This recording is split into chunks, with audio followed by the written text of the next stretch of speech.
नाजरीन, आप देख रहे हैं इकरा उर्दू न्यूज़। मैं हूं हैदर अली। मगरबी बंगाल में छठे इंतखाबात के लिए 22 अप्रैल को 4 जिलों में शुमाली 24 परगना 7 सीटों पर, मशरक़ी बर्दवान 8 सीटों पर, शुमाली दिनाजपुर 9 सीटों पर और नदिया 9 सीटों पर वोट डाले जाएंगे। इस छठे मरहले में 27 खवातीन समेत 306 उम्मीदवार चुनाव के मैदान में अपनी किस्मत आजमा रहे हैं। बीजेपी और टीएमसी 43 सीटों पर, संयुक्ता मोर्चा इत्तेहाद कांग्रेस 12 सीटों पर और सीपीआईएम 23 सीटों पर इंतखाबात लड़ रहे हैं। 2011 के मजबूत के बाद बैरकपुर असेंबली हल्का में तृणमूल का परचम सरबुलंद हुआ, पर इन साल 2021 में इस हल्के में बीजेपी की लहर का देशा शिद्दत से इफ्तार कर गया है।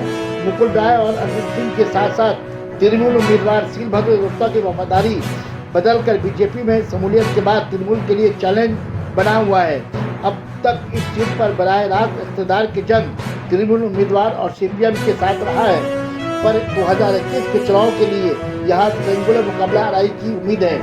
ममता बनर्जी ने अपने चहेते बंगला फिल्म डायरेक्टर राज चक्रवर्ती को अपना उम्मीदवार बनाया है। शीलभद्र दत्ता ने जिस बैरकपुर के लिए तृणमूल छोड़कर बीजेपी की दामन थामा था, वहाँ बीजेपी अपनी बेवफाई का सबूत देते हुए बैरकपुर हल्के से बीजेपी लीडर मकबूल मनीष शुक्ला के कत्ल की हमदर्दी का फायदा उठाने के लिए मनीष शुक्ला के वालिद डॉक्टर मनीष चंद्र शुक्ला को अपना उम्मीदवार की हैसियत से टिकट दिया है, जबकि बायां हाथ तृणमूल कांग्रेस टिकट देने के लिए बातचीत भूमि को उतारा है। बैरकपुर तृणमूल उम्मीदवार अपने जीत के लिए पुरअज़्म है, जबकि अरविंद सिंह का कहना है कि आवाम न सिर्फ बैरकपुर में बल्कि पूरे बंगाल में तृणमूल को सबक सिखाएगी।